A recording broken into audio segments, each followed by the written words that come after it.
ഹരേ കൃഷ്ണ. ഗൗരാംഗി കൃഷ്ണയിലേക്ക് എല്ലാവർക്കും സ്വാഗതം.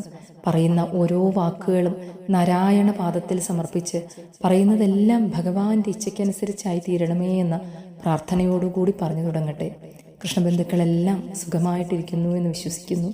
ഒരുപാട് നാളുകൾക്ക് ശേഷമാണ് ഇപ്പോൾ ഒരു കഥ പറഞ്ഞിടാനായിട്ട് വന്നിരിക്കുന്നത്. പനിയൊക്കെ പിടിച്ച് വീട്ടിലങ്ങനെ മേലുവേദനയൊക്കെ ആയിട്ട് ഇരിക്കുകയാണ്. അപ്പോൾ കിട്ടിയ അവസരം എന്ന് കരുതിയിട്ട് ഒരു സങ്കടത്തിനെ അങ്ങോട്ട് സന്തോഷമായിട്ട് തീർക്കുകയാണ്.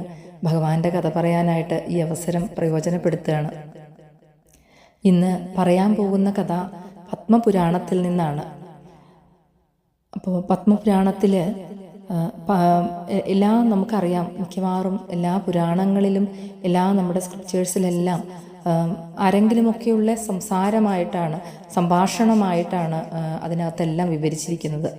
അപ്പോൾ അതിനകത്ത് പാതാളകാണ്ഡത്തിനകത്ത് മഹാദേവനും പാർവതീദേവിയും കൂടെ ഭഗവാൻ ശ്രീകൃഷ്ണനെ കുറിച്ച് വർണ്ണിക്കുന്ന ഭാഗങ്ങളുണ്ട്. അത് കഴിഞ്ഞ് ഉത്തരകാണ്ഡത്തിലെത്തുമ്പോൾ ഭഗവത്ഗീതയുടെ മഹാത്മ്യം പാർവതീദേവി മഹാദേവനോട് ഈ സർവപ്രപഞ്ചത്തിനെ കുറിച്ചും അത്രയും നന്നായി അറിയുന്ന ആ മഹാദേവന്റെ അടുത്ത് ചോദിച്ച് മനസ്സിലാക്കുകയാണ്. ശ്രീകൃഷ്ണ ഭഗവാന്റെ ഭഗവത്ഗീതയുടെ മഹാത്മ്യം പറഞ്ഞു തരാനായിട്ട്. കാരണം ദേവി പറയും, ഭഗവത്ഗീത വായിക്കുന്നവർക്കെല്ലാം ഭഗവാനോട് അത്രയേറെ പ്രേമമുണ്ടാകുമെന്നും അവർക്കെല്ലാം ഭഗവാനിൽ ചേരുവാനായിട്ട് ആ ഭഗവാനോട് അത്രയും അടുക്കാൻ സാധിക്കുമെന്നും എല്ലാം ദേവി കേട്ടിട്ടുണ്ടെന്നും അപ്പോൾ അതിനെക്കുറിച്ചെല്ലാം വർണ്ണിച്ചു തരാനായിട്ട് മഹാദേവന്റെ അടുത്ത് പറയുമ്പോൾ മഹാദേവൻ പറയും, ആ കാർമേഘവർണ്ണ നിറത്തിലുള്ള ആ ഗരുഡന്റെ പുറത്ത് സഞ്ചരിക്കുന്ന 10 തലകളുള്ള ആ അനന്തശേഷന്റെ പുറത്ത് എപ്പോഴും ശയിക്കുന്ന ആ അദ്ദേഹത്തിനെ ആണ് ഞാൻ എപ്പോഴും ധ്യാനിച്ചു കൊണ്ടിരിക്കുന്നത്. അദ്ദേഹത്തിൻ്റെ വർണ്ണനകൾ എത്ര പറഞ്ഞാലും, അദ്ദേഹത്തിൻ്റെ ലീലകൾ എത്ര വർണ്ണിച്ചാലും അതിൽ ഉള്ള ആ ആനന്ദം അല്ലെങ്കിൽ അതൊന്നും പറഞ്ഞൊരിക്കലും തീർക്കാൻ സാധിക്കില്ല. അങ്ങനെയുള്ള ഭഗവാനെയാണ് ഞാനെപ്പോഴും, ആ അദ്ദേഹത്തിനെയാണ് ഞാൻ എപ്പോഴും സദാ ആരാധിച്ചു കൊണ്ടിരിക്കുന്നതെന്ന് മഹാദേവൻ പറയുന്നുണ്ട് അതിനകത്ത്. അപ്പോൾ അങ്ങനെ പറഞ്ഞിട്ട് ഭഗവാൻ ഇങ്ങനെ പറഞ്ഞു കൊടുക്കുകയാണ്. ഒരിക്കല് നാരായണൻ അങ്ങനെ മുരൻ എന്ന അസുരനെ വധിച്ചതിന് ശേഷം അങ്ങനെ അനന്തശേഷന്റെ പുറത്ത് അങ്ങനെ ശയിച്ച് നിദ്രയിൽ എന്ന പോലെ കിടക്കുകയാണ്. അപ്പോൾ ലക്ഷ്മീദേവി വന്നിട്ട് വിഷ്ണു ഭഗവാന്റെ അടുത്ത് വന്ന് ചോദിക്കുകയാണ്, സർവപ്രപഞ്ചത്തിനെയും നിയന്ത്രിച്ച് എല്ലാത്തിനും ആ ഒരു ശക്തി പകർന്നു കൊടുത്ത് എല്ലാത്തിനെയും കൺട്രോളിൽ നിർത്തുന്ന ആ ഭഗവാൻ ഇങ്ങനെ എപ്പോഴും ഇങ്ങനെ എന്തോ സങ്കടത്തിൽ എന്ന പോലെ അല്ലെങ്കിൽ എന്തൊക്കെയോ ചിന്തകളിൽ വ്യാകുലപ്പെട്ട് കിടക്കുന്നത് പോലെ ഇങ്ങനെ നിദ്രയിലാണ്ട് ഇങ്ങനെ കിടന്നു കഴിഞ്ഞാൽ എങ്ങനെയാണ് ഇതെല്ലാം ശരിയായ രീതിയിൽ നടക്കുക? അങ്ങ് എന്താണ് ഇങ്ങനെ ഉറങ്ങിക്കൊണ്ടിരിക്കുന്നത് എന്ന് ദേവി വന്ന് ചോദിക്കുകയാണ് വിഷ്ണു ഭഗവാന്റെ അടുത്ത്. അപ്പോൾ വിഷ്ണു ഭഗവാൻ പറയും, ഞാൻ ഉറങ്ങുകയല്ല, എൻ്റെ എല്ലാ ശക്തികളും എത്ര മനോഹരമായിട്ട് അല്ലെങ്കിൽ ഏതെല്ലാം തരത്തിലാണ് അവയെല്ലാം പ്രവർത്തിക്കുന്നത് എന്ന് ഞാൻ ധ്യാനിച്ചു കൊണ്ടിരിക്കുകയായിരുന്നു ദേവിയെന്ന് വിഷ്ണു ഭഗവാൻ ഇങ്ങനെ പറയുകയാണ് ലക്ഷ്മി ദേവിയുടെ അടുത്ത്. അപ്പോൾ ലക്ഷ്മി ദേവിക്ക് വീണ്ടും സംശയം തോന്നുകയാണ്. സർവപ്രപഞ്ചങ്ങളെയും നിയന്ത്രിച്ചുകൊണ്ട് ആ ശക്തികളെല്ലാം പുറപ്പെടുവിക്കുന്ന അങ്ങ് തന്നെ അങ്ങയുടെ ആ ശക്തിയിൽ ധ്യാനിച്ചു കൊണ്ടിരുന്നു കഴിഞ്ഞാൽ എങ്ങനെയാണ് സാധാരണക്കാരായിട്ടുള്ള വലിയ വലിയ യോഗികളും അല്ലെങ്കിൽ സാധാരണക്കാരായ ആളുകളും എല്ലാം അങ്ങയെയാണ് ധ്യാനിക്കുന്നത്, അങ്ങയെയാണ് പ്രാർത്ഥിക്കുന്നത്. അപ്പോൾ അവർക്കൊക്കെ എങ്ങനെയാണ് അങ്ങയിൽ ലയിക്കുവാനായിട്ട് സാധിക്കുക? അല്ലെങ്കിൽ അങ്ങയുടെ ആ ശക്തിയുടെ അതിൻ്റെ തീവ്രത എങ്ങനെയാണ് അവർക്കൊക്കെ ഉൾക്കൊള്ളുവാനും മനസ്സിലാക്കുവാനും എല്ലാം സാധിക്കുക എന്ന് ഭഗവാന്റെ അടുത്ത് ചോദിക്കുകയാണ്. ഭഗവാൻ പറയും, എന്നെ മനസ്സിലാക്കുവാനും ഈ ജനന മരണ ദുഃഖങ്ങളിൽ നിന്നെല്ലാം മോചിതരാകുവാനും അല്ലെങ്കിൽ എന്നിൽ തന്നെ പൂർണ്ണമായിട്ട് ലയിക്കുവാനുമെല്ലാം കഴിയണമെങ്കിൽ അവൻ അത്രയേറെ ബുദ്ധിമാനും വിവേകിയുമായിരിക്കണം എന്നാണ്. അങ്ങനെയുള്ളവർക്ക് മാത്രമേ എന്നെ തിരിച്ചറിയാനായിട്ട് സാധിക്കുകയുള്ളൂ എന്ന് ഭഗവാൻ പറയുകയാണ് ദേവിയുടെ അടുത്ത്. അപ്പോൾ നമുക്ക് ബുദ്ധി വേണം, ആ ബുദ്ധി വിവേകവും വേണം. നമ്മുടെ മുന്നിലൂടെ പോകുന്ന കാര്യങ്ങളെ മനസ്സിലാക്കുവാനും ഗ്രഹിക്കുവാനും ഇതെന്തൊക്കെയാണ് എങ്ങനെയൊക്കെയാണെന്ന് തിരിച്ചറിയുവാനും ആ ഈശ്വരീയമായ ശക്തിയെ തിരിച്ചറിയുവാനും സാധിക്കണമെങ്കിൽ ബുദ്ധിയും വിവേകവും ഉള്ളവന് മാത്രമേ സാധിക്കുകയുള്ളൂ എന്ന് ഭഗവാൻ വ്യക്തമായിട്ട് പറഞ്ഞു കൊടുക്കുകയാണ്. നമുക്കെല്ലാം അറിയാം, ഭാഗവതത്തിൻ്റെ ഒരു പ്രഭാഷണത്തിൽ ചെന്ന് ഇരുന്ന് കേൾക്കാനിരിക്കുമ്പോൾ പോലും എത്രത്തോളം നമുക്കൊക്കെ അവിടെ ശ്രദ്ധിക്കാനായിട്ട് സാധിക്കും, അല്ലെങ്കിൽ എന്തെല്ലാം കാര്യങ്ങൾ നമുക്ക് ഗ്രഹിക്കാനായിട്ട് സാധിക്കും, എത്ര പൂർണ്ണത അതിൽ വരുത്താൻ നമുക്ക് സാധിക്കുമെന്ന് നമ്മൾ തന്നെ സ്വയം ചിന്തിച്ച് നോക്കിയാൽ അറിയാം. അല്ലെങ്കിൽ എന്തെല്ലാം കാര്യങ്ങൾ നമ്മൾ നമ്മുടെ മക്കളിലേക്ക് എത്തിച്ചു കൊടുക്കാൻ ശ്രമിക്കുമ്പോൾ അവർക്കതിന് എത്രത്തോളം ഉൾക്കൊള്ളുവാനായിട്ടോ അല്ലെങ്കിൽ അതിൻ്റെ പ്രാധാന്യം മനസ്സിലാക്കുവാനും എത്ര കുട്ടികൾക്ക്, നമുക്ക് ചുറ്റുമുള്ള എത്രയോ ആളുകൾക്ക് മനസ്സിലാക്കാനായിട്ട് കഴിയും. വളരെ തുച്ഛമായിട്ട് വളരെ കുറച്ച് പേർക്ക് മാത്രമാണ് അതിനെല്ലാം സാധിക്കുകയുള്ളൂ. അപ്പോൾ അത്രയേറെ മുജന്മ സുഹൃതമുള്ള, അത്രയേറെ ആ ഭഗവത് അനുഗ്രഹമുള്ളവർക്ക് മാത്രമാണ് ആ ഭഗവാന്റെ കാര്യങ്ങൾ അത്രയേറെ വിവേകത്തോടുകൂടി ചിന്തിക്കുന്ന, തന്നിൽ കുടികൊള്ളുന്ന ആ ഈശ്വരനെ മനസ്സിലാക്കാനുള്ള പ്രാപ്തി അതുള്ളവർക്ക് മാത്രമാണ് ഭഗവാനെ തിരിച്ചറിയാൻ സാധിക്കുകയുള്ളൂ എന്ന് പറയുകയാണ് ദേവിയുടെ അടുത്ത് ഭഗവാൻ. അപ്പോൾ ഭഗവാൻ പറയും, തന്നെക്കുറിച്ചുള്ളതെല്ലാം, തന്നെ എല്ലാ ശക്തികളെക്കുറിച്ചിട്ടും തന്നോട് എങ്ങനെ ചേരാൻ സാധിക്കുമെന്നുള്ള ആ ദിവ്യമായിട്ടുള്ള കാര്യങ്ങളെല്ലാം ഞാൻ ഗീതയിലൂടെ ഞാൻ വർണ്ണിച്ചിട്ടുണ്ട്, അർജുനന് പറഞ്ഞു കൊടുത്തിട്ടുണ്ട്, ഞാൻ എല്ലാവർക്കുമായിട്ട് ഞാനത് പകർന്നിട്ടുണ്ട് എന്ന് പറയാണ്. അപ്പോൾ ഇത്രയേറെ ദിവ്യമായിട്ടുള്ള കാര്യത്തിനെ വെറും ഗീതയിലൂടെ മാത്രം എങ്ങനെ പറഞ്ഞ് ഫലിപ്പിക്കാൻ സാധിക്കും, അല്ലെങ്കിൽ എങ്ങനെ അത് മനസ്സിലാക്കാൻ സാധിക്കുമെന്ന് പറയുമ്പോൾ ഭഗവാൻ പറയും, ഭഗവത്ഗീത പഠിക്കുന്ന ഒരാൾ, നമ്മളെപ്പോലെയുള്ള സാധാരണക്കാര് മനസ്സിലാക്കി വെക്കേണ്ട കാര്യങ്ങളാണ് ഇതിൽ എഴുതി വച്ചിരിക്കുന്നത്.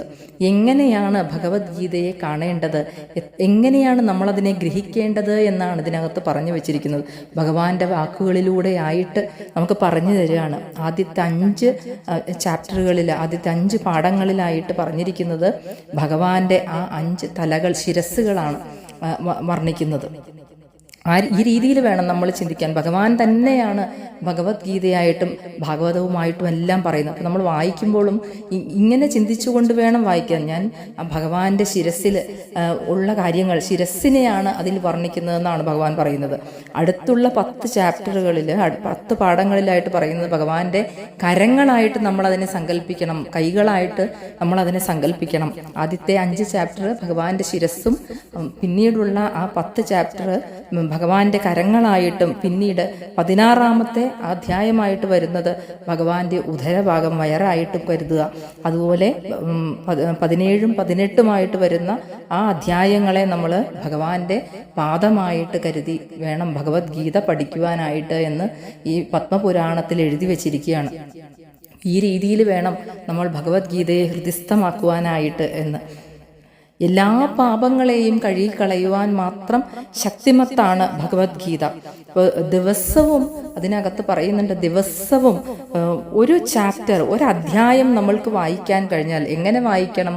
ബുദ്ധിപൂർവം ആലോചിച്ച് ആ ഭഗവാനെ മനസ്സിലാക്കണമെന്നും ഉൾക്കൊള്ളണമെന്നും ആ ഭഗവാനിലേക്ക് ചേരണമെന്നും ഉള്ള ആഗ്രഹത്തോടു കൂടിയ, ഭഗവാനെ അറിയുക എന്ന ആഗ്രഹത്തോടു കൂടിയിട്ട് ആ ഭഗവത്ഗീതയുടെ ഒരു അധ്യായം വായിക്കുകയാണെങ്കിൽ, അല്ലെങ്കിൽ വേണ്ട ഒരു ശ്ലോകം വായിക്കാനായിട്ട് നമ്മൾ ഒരു ദിവസം സമയം കണ്ടെത്തിയാൽ, അല്ലെങ്കിൽ ഒരു ശ്ലോകം കഴിയില്ലെങ്കിൽ അര ശ്ലോകമെങ്കിലും, ഇല്ലെങ്കിൽ ഒരു 1/4 ഭാഗം, ഒരു വാചകമെങ്കിലും നമ്മൾ വായിക്കുവാൻ, എങ്ങനെ വായിക്കണം എന്നതാണ് പ്രാധാന്യം.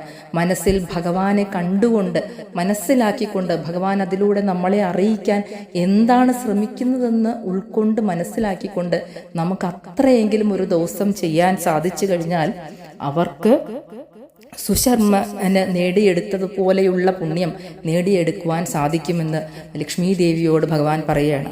ആരാണ് സുശർമ്മൻ? എപ്പോഴും ഓർക്കുക, ഒന്നിനെയും നിസ്സാരമായിട്ട് കാണരുത്. ജന്മജന്മാന്തരങ്ങളായിട്ട് ഒരുപാട് പാപങ്ങൾ ചെയ്ത്, കാണുന്നതിലും നോക്കുന്നതിലും പ്രവർത്തിക്കുന്നതിലും എല്ലാം ഒരുപാട് പാപങ്ങൾ ചെയ്ത് കൂട്ടിയിരിക്കുന്ന നമ്മളെ പോലെയുള്ള സാധാരണക്കാരായ ആളുകൾക്ക് ഒരല്പമെങ്കിലും ഭഗവാന്റെ അടുത്തോട്ട്, ഭഗവാനിലേക്ക് ചേരുവാനായിട്ട് ആ മുൻപോട്ട് ഒരു പടിയെങ്കിലും നമുക്ക് വെക്കുവാൻ സാധിച്ചാൽ അതും അത്രയേറെ മഹത്വമാണ്. ഒന്നിനെയും നിസ്സാരമായി കരുതരുത്. അപ്പോൾ ഇവിടെ സുശർമ്മന്റെ കഥ ഭഗവാൻ പറയുകയാണ്. വളരെ വളരെ ദുഷിച്ച സ്വഭാവമുള്ള ഒരു ബ്രാഹ്മണനായിരുന്നു സുശർമ്മൻ. അദ്ദേഹം ചെയ്യുന്നതെല്ലാം ദുഷിച്ച പ്രവൃത്തികളാണ്. ബ്രാഹ്മണ കുടുംബത്തിൽ ജനിച്ചിട്ട് പോലും ആ കുടുംബത്തിലുള്ള ആർക്കും തന്നെ വേദത്തിനെ കുറിച്ചിട്ടുള്ള അങ്ങനെയുള്ള ദൈവീകമായിട്ടുള്ള അറിവുകളൊന്നും ആർക്കും തന്നെ ഉണ്ടായിരുന്നില്ല. ഈശ്വരീയമായിട്ടുള്ള ഒരു ചിന്തകളും ആ കുടുംബത്തിൽ ആർക്കും, സുശർമ്മന്റെ കുടുംബത്തിൽ ആർക്കും ഉണ്ടായിരുന്നില്ല.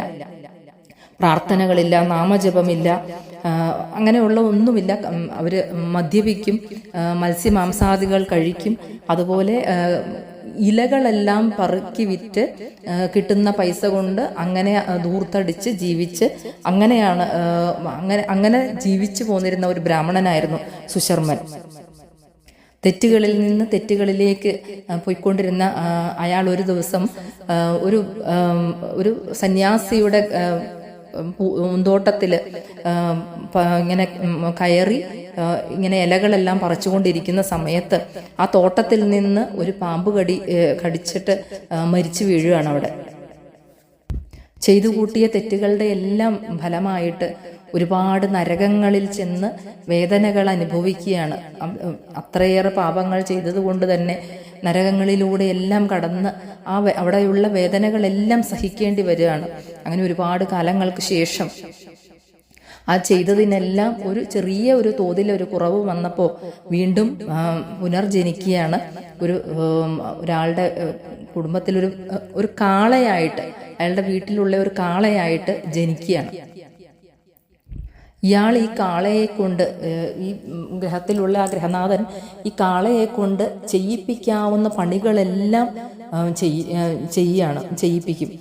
എത്രത്തോളം ഭാരം ചുമപ്പിക്കാമോ അതെല്ലാം ആ കാളയെ കൊണ്ട് ചെയ്യിപ്പിക്കും. അങ്ങനെ കഷ്ടപ്പെടുത്താവുന്നതിൻ്റെ പരമാവധി കഷ്ടപ്പെടുത്തി ആ കാളെ അങ്ങനെ ആകെ അവശതയിലിരിക്കുന്ന സമയത്ത് ഒരിക്കൽ ഇതുപോലെ അതിനെക്കൊണ്ട് താങ്ങാൻ കഴിയുന്നതിനും അപ്പുറമായിട്ട് അതിൻ്റെ പുറത്ത് ഭാരം വെച്ചു കൊടുത്ത് അതിനെക്കൊണ്ട് വേഗത്തിൽ നടക്കാനായിട്ട് ഇങ്ങനെ നിർബന്ധിച്ച് അതിനെ അടിച്ച് ഉപദ്രവിച്ചുകൊണ്ടിരിക്കുന്ന സമയത്ത് പെട്ടെന്ന് അത് കുഴഞ്ഞു വീഴുകയാണ് അവിടെ. അപ്പം ഇതിൻ്റെ കരച്ചിലും ആ ബഹളവും എല്ലാം കേട്ടിട്ട് അവിടെ കൂടിയിരുന്ന കുറേ ആളുകളെല്ലാം ഇതിൻ്റെ ഇത് കാണാൻ വേണ്ടിയിട്ട് അതിൻ്റെ അടുത്തേക്ക് വരികയാണ്. ഈ കാളം പെടന്ന് അവിടെ താഴെ വീഴുന്ന സമയത്ത് അതിൻ്റെ അടുത്തേക്ക് എത്തുകയാണ്. അപ്പം അതിൻ്റെ ആ ദീനമായിട്ടുള്ള ദയനീയമായിട്ടുള്ള അവസ്ഥ കണ്ടിട്ട് അവിടെ കൂടിയിരുന്നതിൽ ഒരാൾ ഇതിൻ്റെ അടുത്ത് പോയി അതിനെ തലോടിയിട്ട് പറയും, അദ്ദേഹം ചെയ്തിരിക്കുന്ന നന്മകൾ, ആ നന്മയുടെ എല്ലാം ഫലം, പുണ്യം ഇതിന് ലഭിക്കട്ടെ എന്ന് പറഞ്ഞിട്ട് ആ കാളയെ തലോടുകയാണ്. അപ്പം ഇത് കണ്ട് അദ്ദേഹത്തിൻ്റെ ആ പ്രാർത്ഥന കാണുമ്പോൾ അവിടെ കൂടിയിരിക്കുന്ന മറ്റു ചിലരും ഇതേപോലെ തന്നെ ചെയ്യും. ആ കാളയെ തടവി അവർ ചെയ്തിരിക്കുന്ന ചില നന്മകളെല്ലാം, അതിൻ്റെ എല്ലാം പുണ്യം ഇതിന് കിട്ടട്ടെ എന്ന് പറഞ്ഞിട്ട് പ്രാർത്ഥിക്കുകയാണ് ആ കാളയെ തൊട്ടിട്ട്. അപ്പോൾ ഈ കൂടിയിരിക്കുന്ന ആളുകളുടെ ഇടയിൽ ഒരു വേശ്യാസ്ത്രീയും ഉണ്ടായിരുന്നു. അപ്പോൾ എല്ലാവരും ഇങ്ങനെ ചെയ്യുന്ന കണ്ടപ്പോൾ അവരും വിചാരിച്ചപ്പോൾ അവർക്ക് പെട്ടെന്നൊന്നും ആലോചിച്ചിട്ട് അവർ ചെയ്തിരിക്കുന്ന ഒരു നന്മയും അവർക്ക് ഓർമ്മ വരുന്നില്ല. അവർക്ക് പ്രത്യേകിച്ച് ഒരു നന്മയും അവർ ചെയ്തതായിട്ട് ഓർക്കില്ല, പക്ഷേ ചിന്തിച്ചിട്ടൊന്നും ലഭിക്കില്ല. പക്ഷെ അവരും ഇവർ ചെയ്ത പോലെ തന്നെ അവിടെ ചെന്നിരുന്ന് ഇങ്ങനെ എവിടെ നിന്നോ എന്തോ ഒരു ചിന്തയിൽ നിന്ന് വന്നതുപോലെ അതിനെ തലോടി ഇതുപോലെ ഇങ്ങനെ പ്രാർത്ഥിക്കുകയാണ്. പക്ഷേ അവരങ്ങനെ തൊട്ട് പ്രാർത്ഥിക്കുന്ന സമയത്ത് ഈ കാള അങ്ങ് ചത്തുപോവുകയും ചെയ്യും. അപ്പോൾ പിന്നെ അവിടെ നിന്ന് മരണപ്പെട്ടതിന് ശേഷം ഈ സുശർമ്മൻ യമലോകത്തെത്തുകയാണ്. ആ കാളയുടെ ആ ജന്മത്തിൽ നിന്ന് യമലോകത്ത് തിരിച്ചെത്തുകയാണ്. യമലോകത്തെത്തുമ്പോൾ യമരാജാവ് പറയും, ഇതുവരെ നീ ചെയ്തു കൂട്ടിയിരിക്കുന്ന എല്ലാ പാപങ്ങളും ഇതോടുകൂടിയിട്ട് അവസാനിച്ചിരിക്കുകയാണ്, ഈ ജന്മത്തോടു കൂടിയിട്ട് നിന്റെ തീർന്നിരിക്കുകയാണ്, നീ ചെയ്തു കൂട്ടിയിരിക്കുന്ന പാപങ്ങളെല്ലാം. അതിനെല്ലാം കാരണമായത് നിന്നെ തലോടി പ്രാർത്ഥിച്ച വേശ്യാസ്ത്രീയുടെ പ്രാർത്ഥനയാണ് ഏറ്റവും അധികം നിന്നെ സഹായിച്ചതെന്ന് പറയും. പിന്നീട് അവിടെ നിന്ന് അദ്ദേഹത്തിന് അടുത്ത ജന്മം എടുക്കേണ്ടി വന്നത് ഒരു ബ്രാഹ്മണ കുടുംബത്തിൽ തന്നെ നല്ല പോലെ അത്രയേറെ ഈശ്വരവിശ്വാസമുള്ള ദൈവീകമായ ചിന്തകളുള്ള ഒരു നല്ല കുടുംബത്തിൽ അദ്ദേഹം ജനിക്കുകയാണ്, ബ്രാഹ്മണനായിട്ട് ജനിക്കുകയാണ്. അപ്പോൾ ആ ജന്മത്തിൽ അത്രയും ഈശ്വരവിശ്വാസവും അത്രയും ദൈവീകമായി വളർന്നതുകൊണ്ട് തന്നെ അദ്ദേഹത്തിൻ്റെ പൂർവ്വജന്മത്തിലുള്ള കാര്യങ്ങളെല്ലാം അദ്ദേഹത്തിന് ഓർത്തെടുക്കാനായിട്ട് സാധിക്കുകയാണ്. അദ്ദേഹത്തിന് പണ്ട് ഉണ്ടായിരുന്ന കഥകളും അദ്ദേഹത്തിൻ്റെ ജീവിതത്തിൽ നടന്നിരിക്കുന്ന സംഭവങ്ങളെല്ലാം അദ്ദേഹത്തിൻ്റെ ദിവ്യമായിട്ടുള്ള ഈ ജന്മത്തിലെ ദിവ്യമായിട്ടുള്ള കഴിവ് കൊണ്ട് അദ്ദേഹത്തിന് ഓർത്തെടുക്കാൻ സാധിക്കുകയാണ്. അപ്പോൾ അദ്ദേഹം ആ വേശ്യാ സ്ത്രീയെ തേടി പോവുകയാണ്. എന്താണ് അവർ തനിക്ക് വേണ്ടിയിട്ട് പ്രാർത്ഥിച്ചത്, അല്ലെങ്കിൽ അത് അറിയാനായിട്ട് അദ്ദേഹം ശ്രമിക്കുകയാണ്. അദ്ദേഹം ശ്രമിക്കുമ്പോൾ അദ്ദേഹത്തിൻ്റെ അടുത്ത് അവർ പറയുന്ന കാര്യം, അവരുടെ വീട്ടിലൊരു തത്തയുണ്ടായിരുന്നു, കൂട്ടിലിട്ടിരുന്ന ഒരു തത്ത. അപ്പോൾ ഈ തത്ത എപ്പോഴും ഇങ്ങനെ ഇങ്ങനെ മന്ത്രം ജപിക്കുന്നത് പോലെ ഇങ്ങനെ ജപിച്ചുകൊണ്ടിരിക്കും. അപ്പോൾ ഇവർക്കിത് കേൾക്കാൻ വളരെ ഇഷ്ടമായതുകൊണ്ട് ഇവരെപ്പോഴും അതിങ്ങനെ ശ്രദ്ധിച്ചുകൊണ്ടേയിരിക്കുമായിരുന്നു. അപ്പോൾ ഈ തത്ത ചൊല്ലുന്നത് അപ്പോൾ എപ്പോഴും ശ്രദ്ധിച്ചുകൊണ്ടിരിക്കുക. അപ്പോൾ എന്തോ മന്ത്രങ്ങൾ ജപിക്കുന്നത് പോലെയാണ് ഈ തത്ത ഇങ്ങനെ ഉരുവിട്ടുകൊണ്ടിരിക്കുന്നത്. അപ്പോൾ എന്താണെന്നോ അതിൻ്റെ പ്രാധാന്യമെന്നോ ഒന്നും ആദ്യം അവർക്ക് അറിയില്ലായിരുന്നു. അപ്പോൾ ഇവർക്കിത് കേട്ടതിന് ശേഷം ഇവർക്ക് ഇതിങ്ങനെ ചൊല്ലുന്നത് കേട്ട് ഇങ്ങനെ ചൊല്ലുന്നത് ഇങ്ങനെ കേട്ട് എപ്പോഴും ഇരിക്കുമ്പോൾ ഇവർക്ക് സ്വയം മനസ്സിലാവുകയാണ് ഇവരിലുള്ള ആ ചീത്ത ചിന്തകൾ, തിന്മകളെല്ലാം മാറിപ്പോകുന്നതായിട്ടും ഇവർക്ക് സ്വയം ഒരു ശുദ്ധി വരുന്നതായിട്ട് ഇവർക്ക് സ്വയം മനസ്സിലാക്കാനായിട്ട് സാധിക്കുകയാണ്. അങ്ങനെയാണ് ഈ വേശ്യാസ്ത്രീയിലുള്ള ദുഷിച്ച സ്വഭാവങ്ങളെല്ലാം മാറ്റി അവരൊരു നന്മയുടെ പാതയിലൂടെ സഞ്ചരിക്കുന്ന സമയത്താണ് ഈ കാളയെ അവിടെ വെച്ച് കാണാൻ ഇടവരുന്നതും. അപ്പോൾ അങ്ങനെ എന്ത് ശുദ്ധിയാണ് അവർക്ക് വന്നിട്ടുള്ളത്, അവർക്ക് എന്ത് നന്മയാണ് അവരിൽ ഉണ്ടായിട്ടുള്ളത്, ആ നന്മയുടെ ഫലങ്ങളെല്ലാം ആ കാളയ്ക്ക് കിട്ടട്ടെ എന്ന് പറഞ്ഞിട്ടാണ് അവരന്ന് ആ കാളയെ തൊട്ട് തലോടി പ്രാർത്ഥിച്ചത്.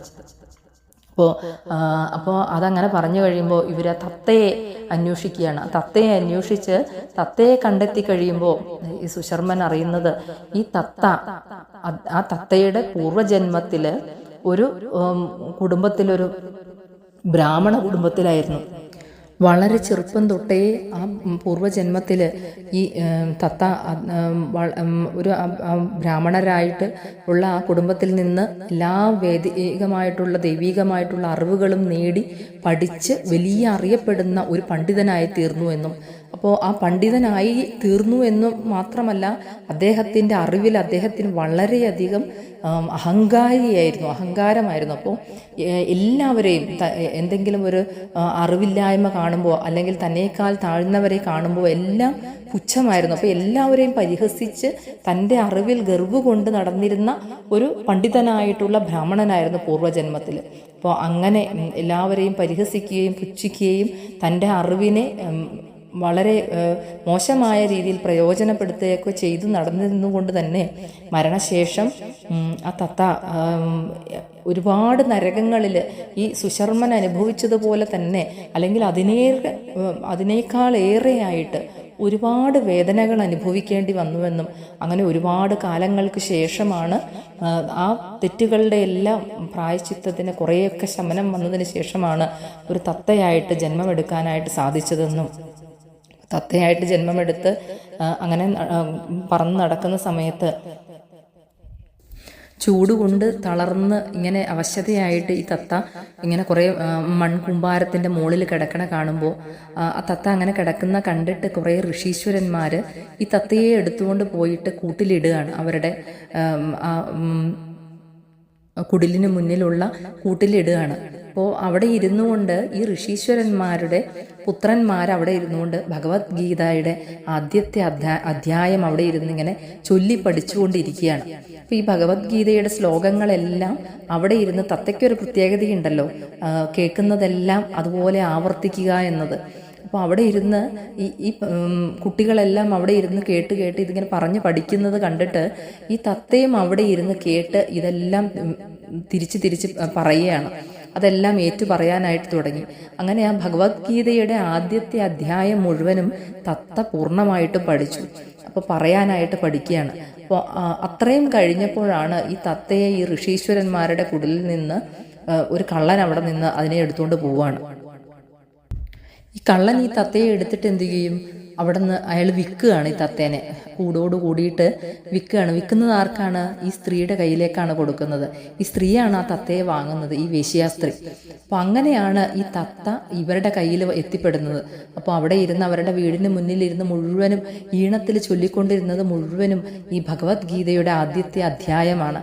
ആ അധ്യായം അങ്ങനെ ചൊല്ലി കുറച്ചു നാൾ അടുപ്പിച്ച് കേട്ട് കഴിഞ്ഞപ്പോഴേക്കും അവരിലുള്ള എല്ലാ തിന്മകളെയും അവർക്ക് കഴുകിക്കളഞ്ഞ് നന്മയുടെ പാതയിലൂടെ സഞ്ചരിക്കാൻ തുടങ്ങുകയാണ്. ആ പുണ്യമാണ് അവർ സുശർമ്മനായിട്ട് ആ കാളയായിട്ട് ജന്മമെടുത്തപ്പോൾ സുശർമ്മന് നൽകിയതും സുശർമ്മൻ അതിൽ നിന്ന് ആ ജന്മത്തിൽ നിന്ന് മോക്ഷം കിട്ടിയതും.